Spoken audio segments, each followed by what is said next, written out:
Welcome back to Cherry Picking Fantasy Hockey Podcast. Today, brand new segment. Drew, break it down. Risers and fallers for you today. Risers are players we want you to buy high. Fallers, players we think you need to sell low. With sell low, these are players that are too big of a name to drop. You can still get some value in a trade, but people we think you should get off your roster as soon as possible. We'll also give you names of players we think you should target in trades with these players that we're giving you today. Perfect. Let us know what you think of the segment in the comments. Let's go with Risers to start off. Sure. This is the guy I had in the preseason. I'm always a guy who likes to bet on talent. I think it's important, and that's Pierre-Luc Dubois. Tons of talent. He's been fantastic to start the year. This was a guy who was going undrafted before the season. If you drafted him, congrats, because you are laughing right now. I think that he's a buy high. Yep. And I think that what you can trade for him and get, I think it's definitely worth it. His time on ice is way up. He's averaging 19:01 this year. Last year, his average ice time was 15 minutes. This is a huge bump in time on ice. He talked about COVID a bit and how it really affected his game. Obviously, it's paying dividends right now, being back. Fans are back. Gets to see his family. Family can come to games. Pierre-Luc Dubois is on the power play 1 right now. He's playing with Kyle Connor and Blake Wheeler on the same line. 5-on-5, yeah. We know what Kyle Connor is doing this year. He was a guy that we could be talking about a buy high, which I do like. But if you're going to look for someone that's probably a little more reasonable, it's Pierre-Luc Dubois. Yeah, he's like what? Top 20 in terms of forwards so far in points leagues? Yeah, he's ranked like 24, 25, around that range. He's been great. And what you have to give up, I think you could give out someone that's even ranked like over 100, like around that range. Like who do you got there? I got Quinn Hughes I'd give up. Ryan O'Reilly. Drew thinks that he doesn't think that. I mean, Ryan O'Reilly has tough because he's not doing great right now. Almost half the fantasy points that Dubois has. But again, the name value, the pass production, you might be able to get that one done. This is the one that I think that you can definitely do, and that's Ehlers for Pierre-Luc Dubois. I think Ehlers is always the most. He's more highly touted. Like everyone thinks Ehlers because he was good last year. He was good the year before. He's a goal scorer, but he doesn't play the power play. Doesn't play the power play. Never does. And I also think you could trade guys like Troy Terry or Andrew Mangiapane, who's even hotter since last week's sell high, to get to Pierre-Luc Dubois because I like the role more. I agree. The role, and it's more sustainable. I don't see him losing that role, and like that role is precious. I mean, Winnipeg is a great team. Yeah, first line center with Connor and Wheeler. Like we'll take that. Yep. All right, so I'm gonna get into my riser here. My buy high is Johnny Gaudreau of the Calgary Flames. So far, the 22nd ranked player on Yahoo. I think he's back. I think he's completely buying into Daryl Sutter's system. That first line with Tkachuk and Lindholm is just unbelievable. It's one of the best lines in the NHL this year. He's also playing first power play.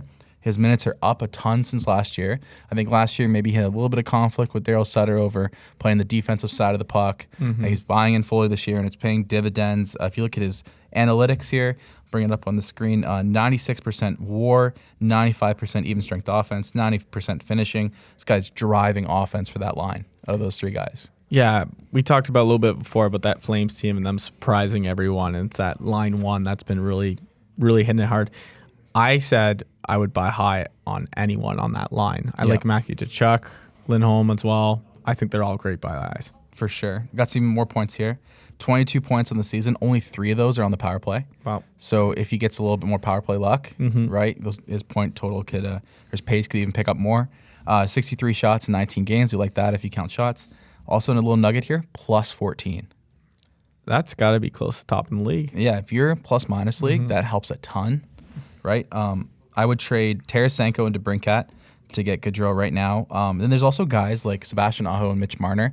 I think you can get a little bit more with Gaudreau for those guys, but I think I would rather have Gaudreau than those guys at this point. So that's a hot take. Yeah. That's one of your spicy takes because I think that those are second round guys. I mean, both of those guys have been. I mean, Marner's been a 90-point player, Aho an 85-point player. Yeah. Gaudreau has been that. I agree. Once in the past, he had a 99-point season, I think. Yes. So, I think he's just back, and I would go get Johnny Hockey on your team. All right. Love to see it. Let's get into fallers here. Some guy that people have been actually dropping, which I don't think you should drop, but that's Matt Barzal of the New York Islanders. Just unfortunate what's going on right now. I mean, this is a 5th-round pick in redraft, playing real bad. He's ranked like 322 range. That is not good. Islanders have the 3rd worst power play in the NHL right now. They've never been known for their power play. I thought things that's on me. I thought things would change maybe with Noah Dobson, but he just hasn't been the guy. He's off it now. It's Robin Salo too. Islanders are going through some sort of COVID thing right now. Some guys are missing games. I don't even Barzal wasn't playing well before this COVID situation. The name value here alone, you could get a piece, and dropping this guy is a mistake unless it's a 10-man. Yeah. So I think because maybe he might. I don't know. 10-man would be tough to get someone good, I think, just because there's not many guys available. But, I mean, Mark Barzal, I have 2 guys here, and that's Werenski and Jason Robertson. Yeah. That I would rather have right now than Barzal. I would explore trades. I mean, in an ideal world, I'm taking Pierre-Luc Dubois over him, but I know that's just not possible, which is crazy to think. And undrafted. Something else to get Dubois still just by the name value. I think so, too. Pierre-Luc Dubois was an undrafted fantasy player. Yep. Crazy. But Matt Barzal is my pick. Yeah, so I agree with you. This is not someone I think that's going to bounce back. I'm not someone you should ever drop based on the value you could still get in a trade, so it's a perfect sell low. I think it's tough. You look at the Islanders team, I think it's hard for anyone on that team to really just dominate for points-wise. The way they play as a team. It's just their whole thing. Even 3 lines, even 4 lines. Even in your trade talks, I completely agree. The whole team, they move the lines back and forth. It's a more defensive system. But you can say something in your trade talks, they played all their games on the road to start the season. COVID, we talked about the COVID situation. Yeah, there's still silver linings a little bit to Matt Barzal, enough where you could still trade him away. My follower here, Tyson Barrie of my Edmonton Oilers. So I picked a Flame for a riser and an Oiler for the follower, so you can show that I'm not biased at all. Tyson Barrie is my follower, 215 on the season rank. He's got 9 points in 17 games, 37 shots, -2. You can't drop this guy as well. Another 4th round pick or so in drafts this year, but it's time to sell for what you can get. Even with Nurse out, he's on the 3rd pairing since Nurse has gone out. So Dave Tippett doesn't trust him, 5-on-5. His 1 percentile even strength defense. So he's an absolute liability at 5-on-5. So limiting his 5-on-5 minutes. He's a power play specialist. So what you're relying on is power play assists, pretty much. Goal here or there. It is the best power play in the league, and that is the silver lining in which you can sell him still. It's hey, he's on the best power play in the league. But you need to be on the ice 5-on-5 to get counting stats, shots, hits, blocks, right? He's just not on the ice at 5-on-5. So I would sell 5% WAR as well in the analytics.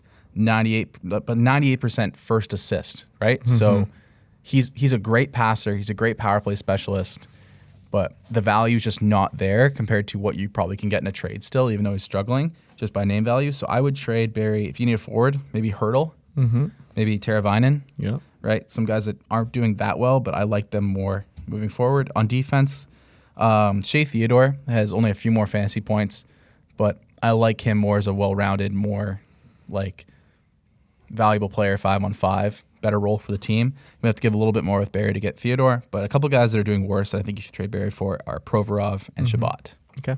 As long as you don't play plus-minus with Shabbat. Yeah, Shabbat plus-minus sucks. I like to pick with Barrie. Yeah. It's crazy to think, what's that contract at? 3 years, 4.5. Okay, that's not too bad. Looked like a value, but now it's looking kind of bad. The problem is he's obviously a great power play player. We talked about him being a specialist on the power play.